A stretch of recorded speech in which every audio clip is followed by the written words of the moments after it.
इलाहाबाद प्रयागराज के लेटे बड़े हनुमान जी कथा विविध जनश्रुति हों एवं कपोल कल्पित तथा मनगणन कथाओं के आधार पर नित नई कहानियां खड़ी होती रहती हैं।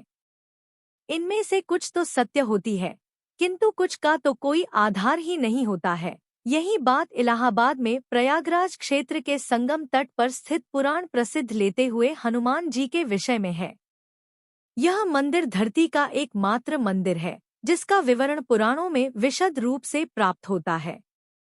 यही एकमात्र ऐसा मंदिर है जहां हनुमान जी के लेटे हुए रूप का विवरण मिलता है। अब आजकल तो अनेक मंदिर बन गए हैं जहां हनुमान जी को लेटा हुआ दर्शाया गया है।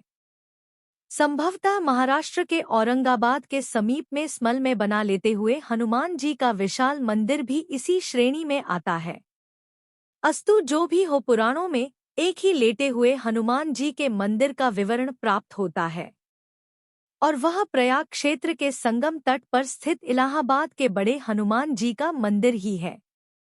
जो प्रचलित कथा इस लेटे हुए हनुमान जी के मंदिर के विषय में प्राप्त होती है वह यह है कि एक बार एक व्यापारी हनुमान जी की भव्य मूर्ति लेकर जलमार्ग से चला आ रहा था।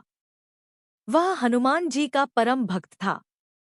जब वह अपनी नाव लिए प्रयाग के समीप पहुंचा तो उसकी नाव धीरे धीरे भारी होने लगी तथा संगम के नजदीक पहुंचकर यमुना जी के जल में डूब गई। कालांतर में कुछ समय बाद जब यमुना जी के जल की धारा ने कुछ राह बदली तो वह मूर्ति दिखाई पड़ी। उस समय मुसलमान शासक अकबर का शासन चल रहा था। उसने हिंदुओं का दिल जीतने तथा अंदर से इस इच्छा से कि यदि वास्तव में हनुमान जी इतने प्रभावशाली है तो वह मेरी रक्षा करेंगे, यह सोचकर उनकी स्थापना अपने किले के समीप ही करवा दी। किंतु यह निराधार ही लगता है, क्योंकि पुराणों की रचना वेदव्यास ने की थी जिनका काल द्वापर युग में आता है। इसके विपरीत अकबर का शासन 14वीं शताब्दी में आता है। अकबर के शासन के बहुत पहले पुराणों की रचना हो चुकी थी। यह कथा अवश्य ही कपोल कल्पित मनगण या एक समुदाय विशेष के विलुप्त का कारण मायावी जाल ही हो सकता है। जो सबसे ज्यादा तार्किक, प्रामाणिक एवं प्रासंगिक कथा इसके विषय में जनश्रुति होने के आधार पर प्राप्त होती है वह यह है कि रामावतार में अर्थात त्रेतायुग में जब हनुमान जी अपने गुरु सूर्यदेव से अपनी शिक्षा दीक्षा पूरी करके विदा होते समय गुरु दक्षिणा की बात चली। भगवान ने हनुमान जी से कहा कि जब समय आएगा तो वे दक्षिणा मांग लेंगे। हनुमान जी मान गए, किंतु फिर भी तत्काल में हनुमान जी के बहुत जोर देने पर भगवान सूर्य ने कहा कि मेरे वंश में अवतरित अयोध्या के राजा दशरथ के पुत्र राम अपने भाई लक्ष्मण एवं पत्नी सीता के साथ प्रारब्ध के भोग के कारण वनवास को प्राप्त हुए हैं। वन में उन्हें कोई कठिनाई ना हो या कोई राक्षस उनको कष्ट ना पहुंचाए, इसका ध्यान रखना। सूर्यदेव की बात सुनकर हनुमान जी अयोध्या की तरफ प्रस्थान हो गए। भगवान सोचे कि यदि हनुमान ही सब राक्षसों का संहार कर डालेंगे तो मेरे अवतार का उद्देश्य समाप्त हो जाएगा। अतः उन्होंने माया को प्रेरित किया कि हनुमान को घोर निद्रा में डाल दो। भगवान का आदेश प्राप्त कर माया उधर चली। जिस तरफ से हनुमान जी आ रहे थे इधर हनुमान जी जब चलते गंगा के तट पर पहुंचे तब तक भगवान सूर्य अस्त हो गए। हनुमान जी ने माता गंगा को प्रणाम किया तथा रात में नदी नहीं नहलाते यह सोचकर गंगा के तट पर ही रात व्यतीत करने का निर्णय लिया।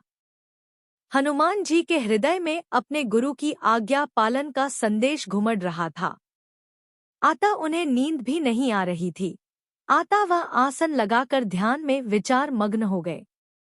इधर माया ने जब उन्हें ध्यान से देखा तो वह डर गई, क्योंकि यदि प्रातः काल हो गया तो हनुमान जी अयोध्या पहुंच जाएंगे तथा प्रण के दृढ़ निश्चय हनुमान जी अपना कार्य प्रारंभ कर देंगे। अचानक हनुमान जी का ध्यान टूटा। उन्होंने सोचा क्यों ना रात सत्संग में बिताई जाए। यह सोचकर वह ऋषि भारद्वाज के आश्रम की तरफ चल पड़े। अब माया और भी निराश हो गई। हनुमान जी भारद्वाज ऋषि के आश्रम पहुंचे। वहां वेद पुराण का व्याख्यान चल रहा था। हनुमान जी वहीं बैठकर कथा सुनने लगे। कथा में भारद्वाज ऋषि ने बताया कि कल यहाँ पर जगत के स्वामी तथा अयोध्या नरेश दशरथ के पुत्र के रूप में अवतरित भगवान राम गंगा को पार कर पहुँचने वाले हैं। हनुमान जी प्रसन्न हो गए। अभी उन्होंने गंगा पार कर अयोध्या जाने का त्याग दिया तथा वहीं संगम के तट पर ही रहकर भगवान राम की प्रतीक्षा करने का निर्णय लिया। रात्रिकालीन आवश्यक कार्यों को पूरा कर हनुमान जी वही संगम के तट पर लेट गए और उन्हें नींद आ गई। इधर माया को अवसर मिला और उसने हनुमान जी को धर दबोचा। हनुमान जी घोर निद्रा में चले गए। इधर भगवान राम गंगा पार कर प्रयाग पहुंचे। उन्होंने हनुमान जी को सोते हुए देखा तथा उनको यह वरदान दिया कि इस सोए हुए हनुमान की मूर्ति के जो दर्शन करेगा उसे बिना किसी प्रयास के मेरी कृपा प्राप्त होगी। उस व्यक्ति को किसी तरह के भूत प्रेत या धोखा षड्यंत्र आदि का शिकार नहीं होना पड़ेगा। उसके सारे शत्रु स्वतः ही परास्त हो जाएंगे। इस तरह हनुमान जी को अमोघ वरदान देकर भगवान राम भारद्वाज ऋषि के आश्रम तथा अक्षयवट का दर्शन करते हुए आगे बढ़ गए। यह वरदान आज अक्षरशः सत्य हो रहा है। इस पुराण प्रसिद्ध सिद्ध हनुमान मंदिर का दर्शन निश्चित ही समस्त बाधा कष्ट अरिष्ट आदि को शांत करता है।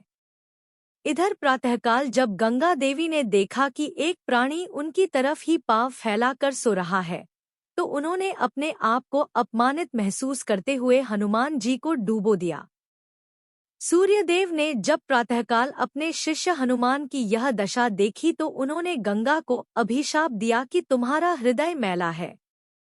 जो अज्ञानवश तूने एक सीधे साधे प्राणी को दंड दिया, तेरा सम्मान करते हुए हनुमान ने रात में तुम्हारे ऊपर से होकर गुजरना अच्छा नहीं समझा और तुम दुर्बुद्धि उसे शाप दे बैठी जा। आज से तू प्राणियों के मरे शरीर एवं गंदगी ढोने वाली हो जाओ। गंगा नदी के दूषित होने से संसार के समस्त देव संबंधी एवं शुभ कार्य बाधित होने लगे। तब समस्त देवताओं ने मिलकर भगवान सूर्यदेव की पूजा अर्चना की। तब भगवान सूर्यदेव ने कहा कि जा गंगे, तेरे जल के ऊपर मेरी किरणों के पड़ते ही तुम्हारे जल की पवित्रता बढ़ जाएगी तथा तुम्हारे जल से मेरा किया गया स्तवन पूजन कोटि गुना फल देने वाला होगा। भगवान सूर्य के कहने पर गंगा ने कहा कि हनुमान चतुर्मास व्यतीत होते ही पुनः भगवान राम की सेवा में उपस्थित हो जाएंगे।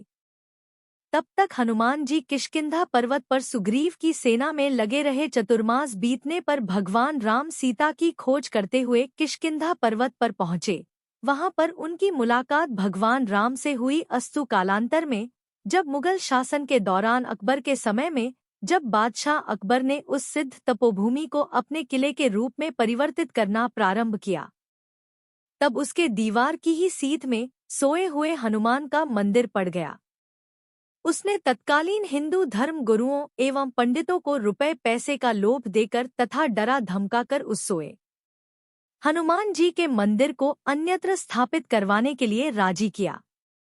हनुमान जी के मूर्ति की खुदाई होने लगी। जब समूची मूर्ति की खुदाई नीचे से कर ली गई तब उसे उठाया जाने लगा। जब लगातार कोशिश के बावजूद भी मूर्ति नहीं उठी तब उसे भारी सामान उठाने वाली मशीन से उठाने की कोशिश की जाने लगी। जो उस मूर्ति को उठाने की कोशिश की गई वैसे वैसे मूर्ति और भी नीचे धंसती चली गई। अंत में डरकर अकबर ने उस मंदिर को हटवाने का काम बंद करा दिया था। डर के मारे उसने हनुमान जी की बड़ी पूजा आराधना की। आज भी उसके उतने बड़े भव्य किले की दीवार हनुमान जी के मंदिर की तरफ टेढ़ी ही है। एक मान्यता और है इस मंदिर के बारे में। इस मान्यता के पीछे राम भक्त हनुमान के पुनर्जन्म की कथा जुड़ी हुई है।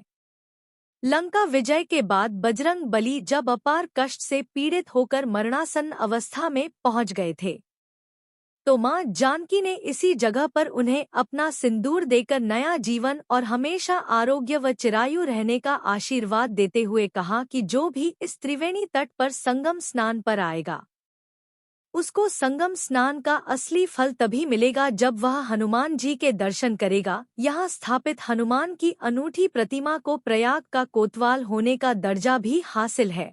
आम तौर पर जहाँ दूसरे मंदिरों में प्रतिमाएं सीधी खड़ी होती हैं वहीं इस मंदिर में लेटे हुए बजरंग बली की पूजा होती है। पौराणिक कथाओं के मुताबिक लंका विजय के बाद भगवान राम जब संगम स्नान कर भारद्वाज ऋषि से आशीर्वाद लेने प्रयाग आए तो उनके सबसे प्रिय भक्त हनुमान इसी जगह पर शारीरिक कष्ट से पीड़ित होकर मूर्छित हो गए। पवन पुत्र को मरणासन्न देख मां जानकी ने उन्हें अपनी सुहाग के प्रतीक सिंदूर से नई जिंदगी दी और हमेशा स्वस्थ एवं आरोग्य रहने का आशीर्वाद प्रदान किया। मां जानकी द्वारा सिंदूर से जीवन देने की वजह से ही बजरंग बली को सिंदूर चढ़ाए जाने की परंपरा है। संगम आने वाल हर एक श्रद्धालु यहां सिंदूर चढ़ाने और हनुमान जी के दर्शन को जरूर पहुंचता है।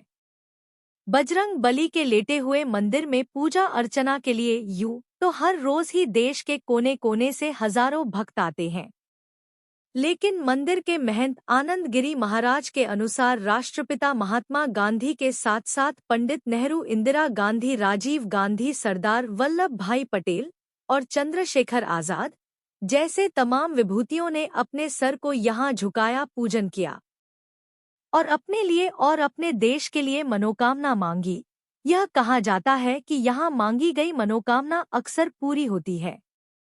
आरोग्य व अन्य कामनाओं के पूरा होने पर हर मंगलवार और शनिवार को यहाँ मन्नत पूरी होने का झंडा निशान चने के लिए लोग जुलूस की शक्ल में गाजे बाजे के साथ आते हैं। मंदिर में कदम रखते ही श्रद्धालुओं को अजीब सी सुखद अनुभूति होती है। भक्तों का मानना है कि ऐसे प्रतिमा पूरे विश्व में कहीं मौजूद नहीं है। इलाहाबाद में संगम के निकट स्थित यह मंदिर उत्तर भारत के मंदिरों में अद्वितीय है। मंदिर में हनुमान की विशाल मूर्ति आराम की मुद्रा में स्थापित है। यद्यपि यह एक छोटा मंदिर है, फिर भी प्रतिदिन सैकड़ों की तादाद में भक्तगण आते हैं। प्रिय भक्तगणों, बोलिए जय श्री राम। वीडियो पसंद आई हो तो वीडियो को लाइक और हमारे चैनल सुविचार विद अभय को सब्सक्राइब करें। धन्यवाद।